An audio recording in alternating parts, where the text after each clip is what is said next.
Juan 13:33-35. Maliliit na mga anak, makakasama pa ninyo ako ng kaunting panahon. Ako'y inyong hahanapin, at gaya ng sinabi ko sa mga Hudyo ay sinasabi ko sa inyo ngayon, sa pupuntahan ko ay hindi kayo makakapunta. Isang bagong utos ang sa inyo'y ibinibigay ko, na kayo'y magmahalan sa isa't isa.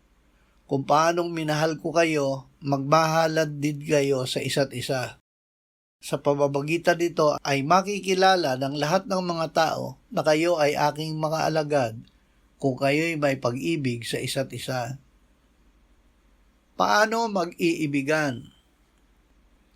Ang bagong utos ay hindi lamang tayo magmahalan, kundi magmahalan kung paano tayo minahal ni Jesus.